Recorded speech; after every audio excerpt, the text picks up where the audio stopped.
আসসালামু আলাইকুম viewers, welcome back to my channel Afroza cooking world. আজকের রেসিপি নোয়াখালীর ঐতিহ্যবাহী পান্তুয়া পিঠা।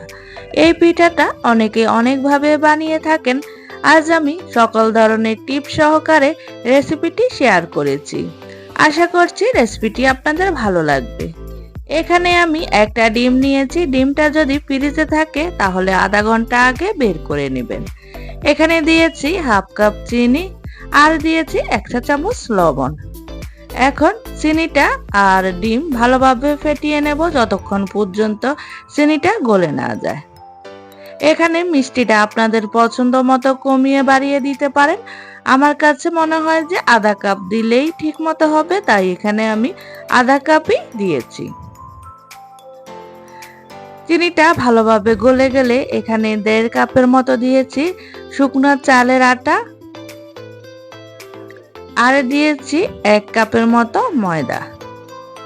2 টেবিল চামচের মতো দিয়েছি পাউডার মিল্ক, হাফ চা চামচের মতো দিয়েছি বেকিং পাউডার।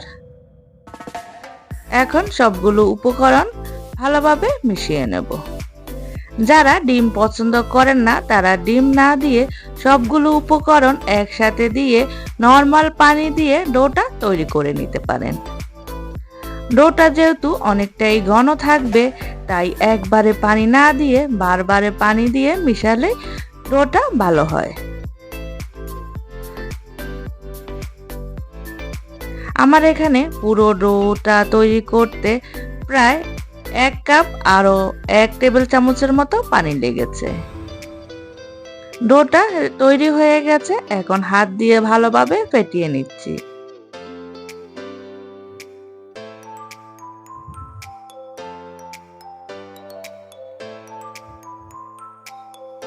ফেটানো হয়ে গেছে, এখন 10 মিনিটের জন্য রেস্টে রেখে দেব। ডোটা দেখেই বুঝতে পেরেছেন কতটা ঘনত্ব রাখতে হবে। চুলায় একটা প্যান বসিয়ে দিয়েছি, এখানে 1 টেবিল চামচের মতো দিয়ে দিচ্ছি তেল। তেলটা গরম হয়ে গেলে এখানে 2টা ডিম দিয়ে দেব। আপনারা চাইলে একটা ডিম দিয়েও করতে পারেন, আবার চাইলে আমার মতো 2টা ডিমও দিয়েও করতে পারেন। ডিমটার কুসুমটা গলানোর দরকার নেই। এক পিঠ হয়ে গেলে অন্য পিঠ এভাবে উল্টে দেব।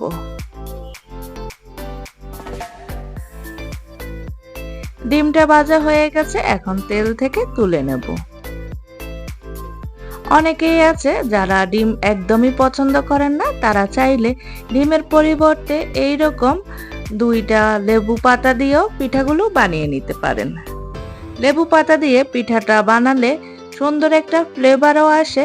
আর যারা একদম ডিম পছন্দ করেন না তারা লেবু পাতা দিয়েও করে নিতে পারেন।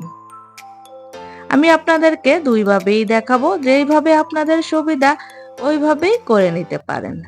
10 মিনিট হয়ে গেছে। 10 মিনিট পরে ডোটাকে আবারও একটু ভালোভাবে ফেটিয়ে নিয়েছি। এখন ডিমটা ডোয়ের মধ্যে চুবিয়ে তেলের মধ্যে দিয়ে দেব।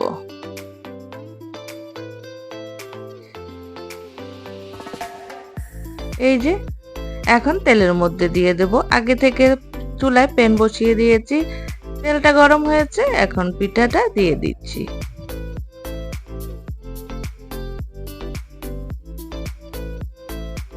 এক পিঠ যখন গোল্ডেন ব্রাউন কালার হয়ে যাবে তখন উল্টে দেব। এখানে আপনারা আপনাদের পছন্দ মতো কালারে পিঠাটা ভেজে নিতে পারেন। যখন 2 পিঠেই কালার চলে এসেছে তখন তুলে আবারও ডোয়ের মধ্যে দিয়ে দেব। ডোয়ের মধ্যে চুবিয়ে আবারও তেলের মধ্যে দিয়ে দিচ্ছি। এইভাবে বারবার ভেজে নিতে হবে। প্রায় 6 থেকে 7 বার করে নিলেই একটা পিঠা রেডি হয়ে যায়। এই পিঠাটা উল্টানোর সময় খুব সাবধানেই উল্টাতে হবে, নয়তো তেলটা গায়ের মধ্যে ছিটে আসতে পারে। এক পিঠ যখন গোল্ডেন ব্রাউন কালার হয়ে গেছে অন্য পিঠ উল্টে দিয়েছি। 2 পিঠ যখন কালার চলে এসেছে উঠিয়ে ডোয়ের মধ্যে দিয়ে দিয়েছি। এইভাবে 7 বারে পিঠাটা আমি বানিয়ে নিয়েছি। উপর থেকে তেলটা দুলিয়ে দিচ্ছি। এতে করে উপরের যে কাঁচা ভাবটা ওটা চলে যাবে, উল্টাতে সুবিধা হয়। এখন আমি 2টা চামচ দিয়ে করে নিয়েছি। এভাবে 2টা চামচ দিয়ে চেষ্টা করবেন 2-3 বার দেওয়ার পরে উল্টে নিতে, কারণ পিঠাটা অনেকটাই বড় হয়ে যায় আর একটা চামচ দিয়ে উল্টানো বা উঠানো সম্ভব না। তাই চেষ্টা করবেন এরকম 2টা চামচ দিয়েই তুলে নিতে। তো আমার পিঠাটা রেডি হয়ে গেছে, এখন তুলে নিয়েছি। এখন আমি আপনাদেরকে পাতা দিয়ে পিঠাটা বানিয়ে দেখাচ্ছি। লেবু পাতা দিয়ে পিঠাটা বানালে সুন্দর একটা ফ্লেভারও আসে আর খেতেও কিন্তু ভালোই লাগে। একইভাবে পিঠাটা বানিয়ে নেব। ওইখানে ভিতরে ছিল ডিম আর এখানে দিয়েছি লেবু পাতা। যারা ডিম পছন্দ করেন না তাদের জন্য এইভাবে লেবু পাতা দিয়ে বানিয়ে নিতে পারেন।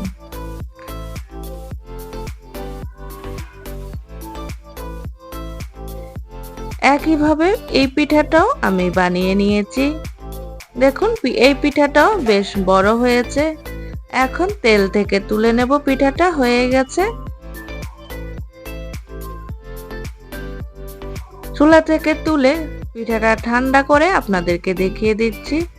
এই যে একটা পিঠা বানিয়েছি ডিম দিয়ে, আরেকটা পিঠা বানিয়েছি পাতা দিয়ে। পাতা দিয়ে যে পিঠাটা বানিয়েছি তাই আগে কেটে দেখাচ্ছি। এই যে পাতা দিয়ে বানানো পিঠাটা কেটে নেওয়া হয়ে গেছে। এখন আমি আপনাদেরকে ভিতরটা দেখিয়ে দিচ্ছি। এই যে ভিতরটা দেখুন কতটা সুন্দর হয়েছে। এখন পাতাটাকে বের করে নেব। খুব সহজেই কিন্তু এই পাতাটা বের করে নেওয়া যায়, তেমন একটা সমস্যা হয় না। এই যে পাতাটা বের করে নিয়েছি। এখন আপনারা আপনাদের পছন্দ মতো করে কেটে নিতে পারেন। এই পিঠাটা মেহমান আসলেও ওদেরকে বসিয়ে রেখে পিঠাটা বানিয়ে নিতে পারেন। আশা করছি আমার এই রেসিপিটি আপনাদের ভালো লেগেছে। ভালো লাগলে প্লিজ আমার চ্যানেলটিকে সাবস্ক্রাইব করবেন আর একটা লাইক দিয়ে দেবেন। আর যারা ফেসবুক পেজ থেকে দেখছেন তারা চাইলে আমার পেজটি ফলো করে দিতে পারেন। আর আমার রেসিপিটি আপনাদের কেমন লেগেছে আমাকে কমেন্টে জানাতে পারেন। এখন ডিমের যেই পিঠাটা ওই পিঠাটা কেটে নিচ্ছি। ডিমের পিঠার ভিতরটা কেমন হয়েছে দেখিয়ে দিচ্ছি। এখন পিঠাটা কেটে নেব।